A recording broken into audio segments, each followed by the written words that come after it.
এবং তারা বলছে যে আমেরিকার কি করে এত বড় সাহস হয় যে ভারতকে এইভাবে অপমান করা। কারণ এবারে সেই প্রথমবার যেখানে ভারতের প্রত্যেক নাগরিককে হাতে পায়ে কোমরে শিকল বেঁধে নিয়ে আসা হয়েছে। এছাড়াও কিন্তু ভারতের বিভিন্ন নাগরিক বিভিন্ন জায়গায় অবৈধভাবে থাকা তাদেরকে কিন্তু এইভাবে হাতে পায়ে শিকল বেঁধে আনানো হয়। বিষয়টা এত বড় গম্ভীর পর্যায়ে চলে যায় যে ভারতের পার্লামেন্টেও এই বিষয়ে কিন্তু বিরোধী দলের তরফ থেকে প্রশ্ন ওঠে। বিদেশমন্ত্রী এস জয়শঙ্কর তাকে প্রশ্ন করা হয় যে এই বিষয়ে তুমি থাকা সত্ত্বেও ভারতের নাগরিক অবৈধভাবে আমেরিকায় পৌঁছায় কিভাবে। জয় হিন্দ। ভারত নাকি বিশ্বগুরু, বিশ্বের মহান দেশ ভারত। অবশ্যই একসময় ভারত মহান দেশ ছিল, ভারত একসময় বিশ্বগুরু ছিল, কিন্তু আজকে বর্তমান দিনে দাঁড়িয়ে ভারতের যে বিশ্বগুরু সেই বিখ্যাত নামটা আদৌ কি যার আছে?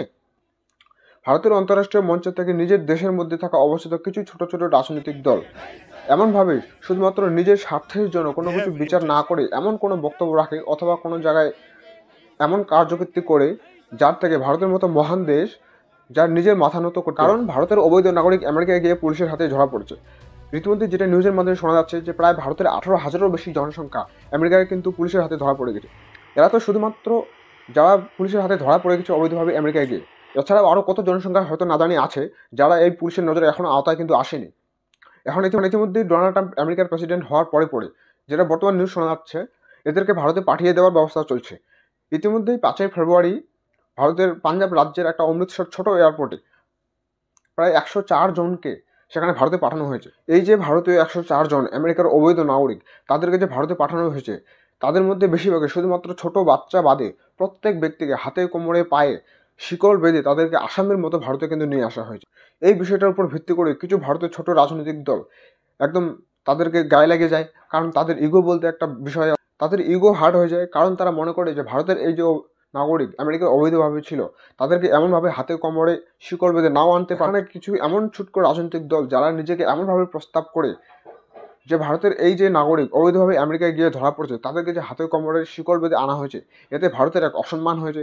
ভারতের মতো মহান দেশ তাদেরকে এইভাবে অপমান নাও করতে পারতো। এই ধরনের কাজ করা কিন্তু আমেরিকার একদমই উচিত হয়নি। এই বিষয়টার উপরেই আজকের ভিডিওর বিস্তারিতভাবে আলোচনা করা হবে। আমেরিকার অবৈধ নাগরিকের প্রচলন শুধুমাত্র আজ থেকে নয়, এর প্রচলন শুরু হয়ে আসছে সেই বহুকাল আগের থেকেই। এই ঘটনা এখন একটু কিন্তু বেশি চর্চার মধ্যে রয়েছে, কারণ আমেরিকার রাষ্ট্রপতি ডোনাল্ড ট্রাম্প যার জন্যই এই আমেরিকার ইলিগাল সিটিজেন এই বিষয়টা একদম বেশি আলোচ্যভাবে প্রকাশ পায়। ডোনাল্ড ট্রাম্প যে আমেরিকার বর্তমান রাষ্ট্রপতি তার মা সেও নিজেও কিন্তু একসময় আমেরিকার অবৈধ নাগরিক ছিল। মেরি অ্যান্ড ম্যাকলাউন ট্রাম্প একসময় কিন্তু স্কটল্যান্ডের বাসিন্দা ছিল। যিনি হচ্ছে বর্তমান আমেরিকার রাষ্ট্রপতি ডোনাল্ড ট্রাম্প তার মা, সেও কিন্তু একসময় আমেরিকার অবৈধ নাগরিক হিসেবেই এসছে। তারপর ডোনাল্ড ট্রাম্পের বাবার সাথে মেরির বিয়ে হয়, তখন থেকে বর্তমান আমেরিকার রাষ্ট্রপতি ডোনাল্ড ট্রাম্পের কিন্তু জন্ম হয়।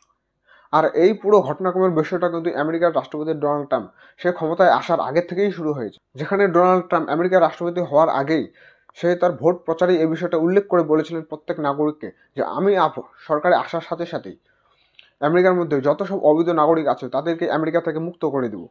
এবং এই বিষয়টার উপরেই তিনি সাধারণ জনতার প্রতি আকৃষ্ট হন এবং জনতাও তার প্রতি আকৃষ্ট হন।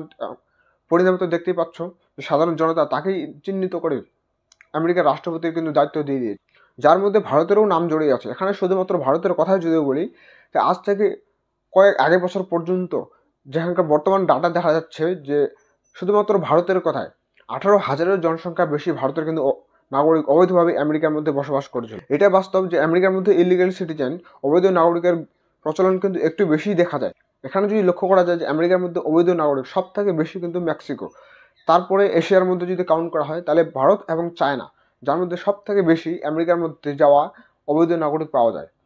5ই ফেব্রুয়ারি পাঞ্জাবের অমৃতসরের এয়ারপোর্টে কিন্তু তাদেরকে হাতে পায়ে শিকল বেঁধে নিয়ে আসা হয়েছে। এই ঘটনা দেখেই ভারতের কিছু রাজনৈতিক দলের মনে প্রশ্ন ওঠে যে ভারতের মতো এমন মহান দেশে যারা হতে পারে আমেরিকার অবৈধ নাগরিক কিন্তু ভারতের তো নাগরিক, তাদেরকে এইভাবে শিকল বেঁধে নাও আনতে পারতো।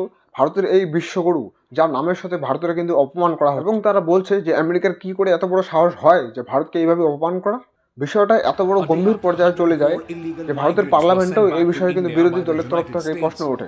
বিদেশমন্ত্রী এস জয়শঙ্কর তাকে প্রশ্ন করা হয় যে এই বিষয়ে তুমি থাকার সত্ত্বেও ভারতের নাগরিক অবৈধভাবে আমেরিকায় পৌঁছায় কিভাবে। সেখানে জয়শঙ্কর বলেন যে ভারতীয় নাগরিক চুপি সারে যদি অবৈধভাবে কোনো দেশে যায় এমনটা যে এইবারের প্রথম, এই কথাটা কে বলেছে তোমরা ইতিহাসে উঠে দেখো, অনেক আগের তথ্য পেয়ে যাবে যেখানে কত হাজার হাজার ভারতীয় লোক অবৈধভাবে বিভিন্ন জায়গায় বিভিন্ন দেশে চলে যাচ্ছে। এখন তোমাদের মনে হতে পারে যে এই বিষয়ে এবার কেন এত চর্চার মধ্যে আসছে। কারণ এবারেই সেই প্রথমবার যেখানে ভারতের প্রত্যেক নাগরিককে হাতে পায়ে কোমরে শিকল বেঁধে নিয়ে আসা হয়েছে। এছাড়াও কিন্তু ভারতের বিভিন্ন নাগরিক বিভিন্ন জায়গায় অবৈধভাবে থাকা তাদেরকে কিন্তু এইভাবে হাতে পায়ে শিকল বেঁধে আনানো হয়নি। তাহলে আবার প্রশ্ন ওঠে যে আমেরিকা কি তাহলে ভারতের সাথে খারাপ ব্যবহার করছে? না, একদম খারাপ ব্যবহার করেনি। আমেরিকা তার জায়গায় একদম ঠিক। আমেরিকার রাষ্ট্রপতি ডোনাল্ড ট্রাম্প সে বলেছিল ইলেকশন প্রচারের সময় যে আমি আসার সাথে সাথেই আমি সরকারের সামলার সঙ্গে সঙ্গে আমেরিকার মধ্যে যত সব অবৈধ নাগরিক তাদেরকে আমেরিকা থেকে মুক্ত করে দেব। তিনি তার জায়গায় একদম সঠিক কাজ সঠিকভাবেই করছে। ভারতেরও উচিত এমনভাবে কঠোর পদক্ষেপ নেওয়া। আজ আমেরিকার রাষ্ট্রপতি ডোনাল্ড ট্রাম্প আমেরিকার গ্রেট বানানোর জন্য কত কিছুই না করছে। তার মধ্যে অন্যতম ভারতের নাগরিককে অবৈধভাবে যারা আমেরিকার মধ্যে বসবাস করছে তাদেরকে ভারতে পাঠিয়ে দিয়ে দিয়েছে। এবং ট্রাম্প সেটা মুখে বলেনি, সেমনটা বাস্তবেও করে দেখি। যদিও ভারতেও এ বিষয়ে একটু হলেও গুরুত্ব দেয়, কারণ ভারতের মধ্যে আসা অবৈধ নাগরিক যারা বেশিরভাগ বাংলাদেশ এবং পাকিস্তান থেকেই হয়ে থাকে। তাছাড়া আরও অন্যান্য দেশে যদি কোনোভাবে ভারতের মধ্যে অবৈধভাবে এসে থাকে ধরা পড়লে ভারতেও কিন্তু একই অবস্থায় তাদেরকে দেশে ফেরত দেয়। কিন্তু ভারতের বেশিরভাগ দল, সেটা শাসক দলই হোক অথবা বিরোধী দলের হোক, তাদের মধ্যে গ্রেট ইন্ডিয়া আর ওই আধুনিক ভারতের এইসব কোনো চিন্তা ভাবনা নেই। তারা শুধুমাত্র নিজের স্বার্থের জন্য কীভাবে ক্ষমতায় বারবার থাকতে হয় সেই বিষয়টা তাদের ভালোভাবেই জানা আছে। গ্রেট ইন্ডিয়া আর ভারতের সেই বিশ্বগুরু শুধুমাত্র নামটাই আছে। আমার মতে বাস্তবে এর কোনো সত্যতা খুব একটা নেই। কারণ ভারতের ডিজিটাল ইন্ডিয়া, গ্রেট ইন্ডিয়া, ভারতের বিশ্বগুরু, এটা বাস্তবেই অবশ্যই ভারতে আছে। কিন্তু অন্যদিকেও তো ধ্যান দেওয়া দরকার। এই বিষয়ে গুগল, অ্যান্ড্রয়েড, iOS, মাইক্রোসফট, এইসব যারা বড় বড় কোম্পানি, যারা বর্তমান ইন্টারনেট যুগে ডিজিটাল পৃথিবীতে এই সমস্ত কিছু কিন্তু আমেরিকারই তৈরি। এইসব ছাড়া বর্তমান আধুনিক যুগে বাস্তবের কোনো মানেই থাকে। আর অন্যদিকে যারা ভারতের মতো দেশ ছেড়ে অন্য দেশে অবৈধভাবে চলে যাচ্ছে তাদের উদ্দেশ্যে আমি একটা কথা বলবো, ভারতের মধ্যে এমন কোনো জিনিসের কমতি নেই যেটা বাকি দুনিয়ায় পাওয়া যায়। তবুও ভারত সরকার এবং ভারতের মধ্যে কিছু না হলেও তো একটু খামতি থাকবেই। যার দরুন ভারতের এত জনসংখ্যা প্রায় 18,000-এরও বেশি যারা দেশ ছাড়তে বাধ্য হয়েছে। পরিশেষে এই পুরো ঘটনাক্রমের বিষয়টা ভারত এবং ভারত সরকারকে আরও গুরুত্ব দিয়ে দেখা উচিত, যাতে ভবিষ্যতে এমন ধরনের ঘটনা আর পরবর্তী সময়ে কিন্তু না হয়।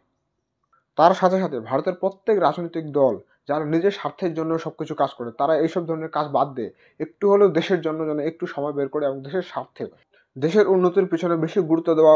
এর মধ্যে ভারতের ডিজিটাল ইন্ডিয়া, গ্রেট ইন্ডিয়া, ভারতের ডিজিটাল ইন্ডিয়া বিশ্বগুরু এবং ভারতের গ্রেট ইন্ডিয়া সেই বিষয়ের উপর ধ্যান দিয়ে ভারতের প্রযুক্তিগত দিক থেকে আরও উন্নতি থাকা উচিত।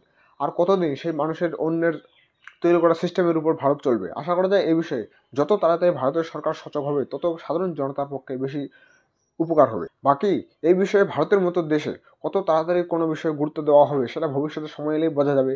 আশা করা যায় আমার বিষয়টা বোঝা গেছে। ভালো লাগলে লাইক, শেয়ার, সাবস্ক্রাইব অবশ্যই কমেন্টে জানিয়ে দাও। তো জয় হিন্দ, আমি রাকেশ, আপনারা দেখছেন অল মিডিয়া অ্যানালাইসিস। দেখা হচ্ছে পরের সেশনে, ততক্ষণে জয় ভারত।